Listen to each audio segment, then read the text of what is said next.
There's some good craziness going on because they looked at each other and they decided, we know that in the world as it has been, it might not be possible for us to get together and have a child. But something's stirring across the country because of what happened in Selma, Alabama, because some folks are willing to march across a bridge. And so they got together and Barack Obama Jr. was born. That's a great story, but none of it is true. See, the problem with that one is that Barack Obama Jr. was born 4 years before the march on Selma took place. How's that work? Don't tell me I don't have a claim on Selma, Alabama. Well, don't tell me I'm not coming home when I come to Selma, Alabama. I'm here because somebody marched. No, you're not. You don't have a claim. You're not here because they marched. You were born before they marched. You were born in 1961, and the Selma March was 1965. So, Mr. President, where are you getting this story? You are not coming home when you come to Selma, Alabama. Now, during his coming out speech, if you will, I mean, not to be confused with last night's coming out speech, this is the one where he burst in the national spotlight at the DNC convention in 2004. We were told that he was a young moderate uniter, a fresh, post-racial, post-partisan politician. And boy, his speech really sounded like that. I remember it. It was great. This is how he began his speech. Tonight is a particular honor for me because, let's face it, my presence on this stage is pretty unlikely. My father was a foreign student, born and raised in a small village in Kenya. He grew up herding goats, went to school in a tin roof shack.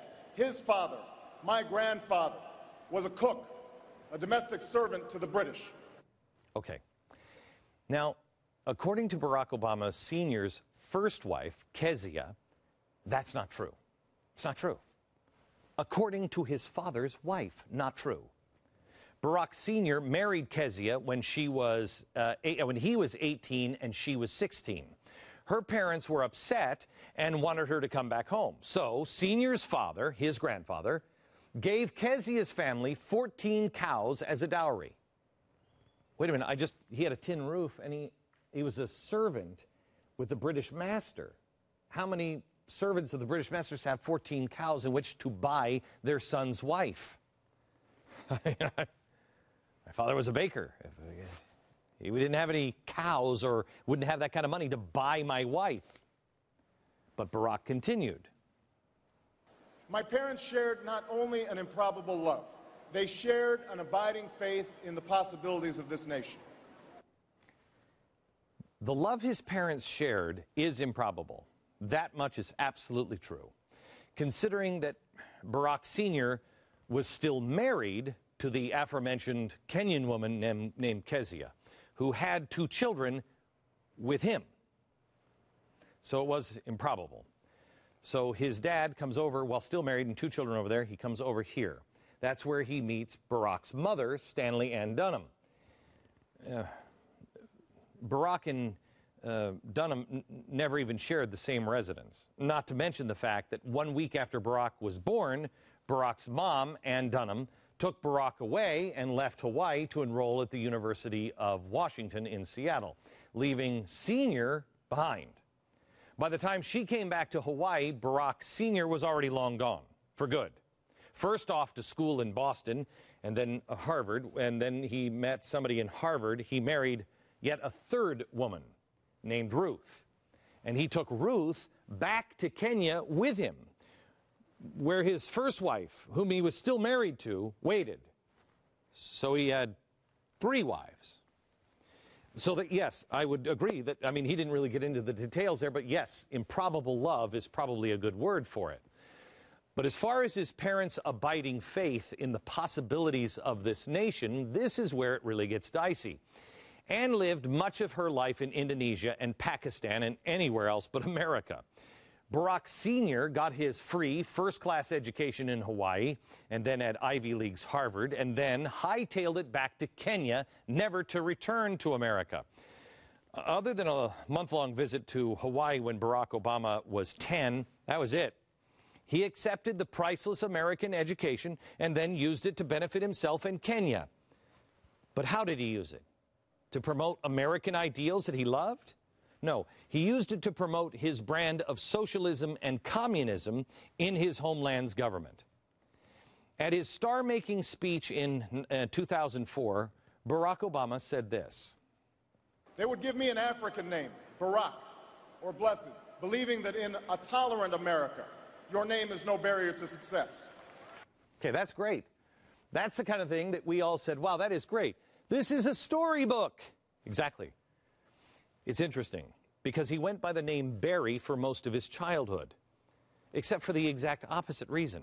Obama says his mother advised him not to switch from being called Barry to Barack for her fear that his African name would mean something very, very bad for him in America. So they didn't name him Barack because they had great love for America and respect, and they knew.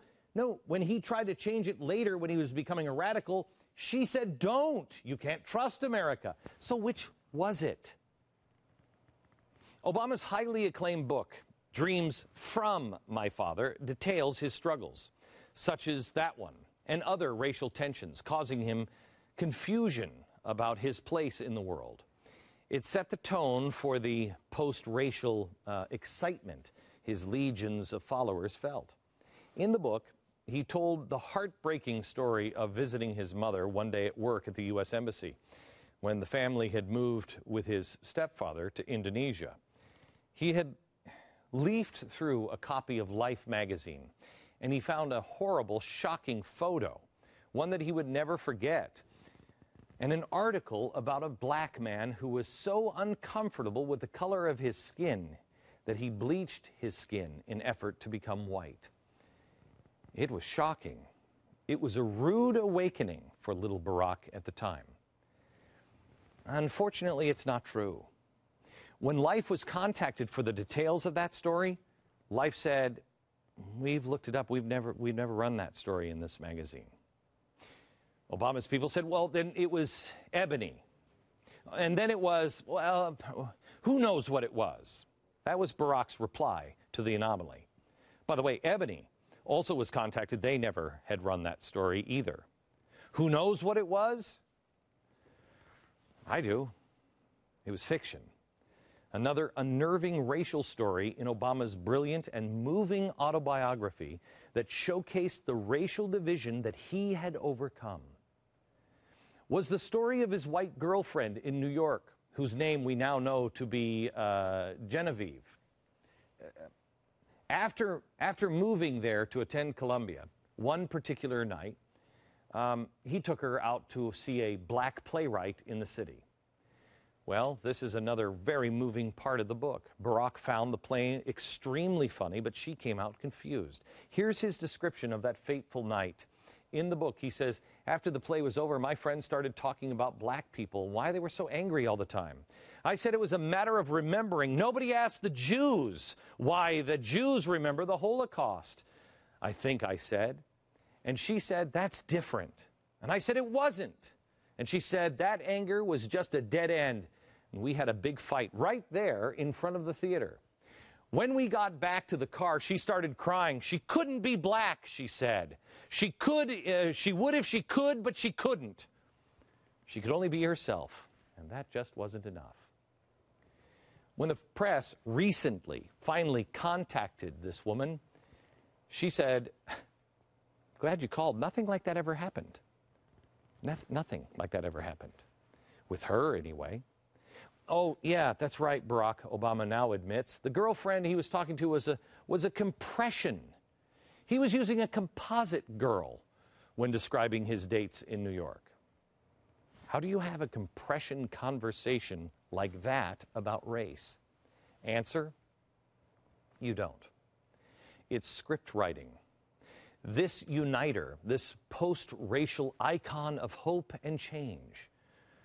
Oh, he did stir the racial stew, though, to the point to where even he threw his beloved grandmother, who raised him when his mom left him, he threw her under the racial bus. Look at this and watch his eyes. He's talking about Jeremiah Wright here, defending Jeremiah Wright, but watch, he's reading the teleprompter in something so personal about his grandmother. I can no more disown him than I can disown my white grandmother, a woman who helped raise me, a woman who sacrificed again and again for me, a woman who loves me as much as she loves anything in this world, but a woman who once confessed her fear of black men who passed her by on the street. No way. And who on more than one occasion has uttered racial or ethnic stereotypes that made me cringe. That's not true. Yeah, I don't know if that happened or not, but this is a storyline. Nobody says that about their grandmother and has to read it. If it's true, you look at the camera in the eye. You don't need to read that. A few days later, he explains this to a radio show. The point I was making was not that my grandmother harbors any racial animosity. She doesn't. Right. But she is a typical white person who, if she sees somebody on the street that she doesn't know, there's a reaction that's been bred into our experiences that don't go away and that sometimes come out in the wrong way. I have to tell you, man, as I'm watching this, I'm thinking to myself, this is a show that you need to preserve. You need to burn this onto a DVD and preserve this show. Somebody needs to remember all this stuff, because this will be history someday. Someday all of this truth will come out. No white politician could have ever survived a comment like that, typical kind of any person, with a certain reaction that had been bred into them. That's crazy talk. They'd have no career left, nor should they. And they certainly wouldn't have been elected president of the United States, but Barack Obama would do or say anything to become president. And his scriptwriters and his minions in the media helped him do it all away. He could look at the American people directly in the eye through a teleprompter and flat out lie over and over again, as he did in the debates with John McCain, as he did on one of the rare occasions when McCain brought up his seedy relationship with terrorist Bill Ayers. So, and you launched your political campaign in Mr. Ayers' living room. That's absolutely not true. And the facts are facts and records are records. It's not true? Yes, it is. It's an amazing work of fiction that you just watched. It's not true. It's one that even the left-leaning factcheck.org verifies. While trying to cover and excuse Obama over silly details of the relationship with Ayers, and for that matter, even covering desperately for Ayers, they said referring to him as a terrorist is a stretch. Fact Check specifically mentions at least half a dozen Ayers meetings that Obama lied about or covered up, including board meetings, retreats, news conferences together. Oh, and yes, in fact, Ayers hosted a meet and greet coffee for Obama, who was running for state senate and who lived 3 blocks away from him. That's from the left. Yes, in Bill Ayers' living room.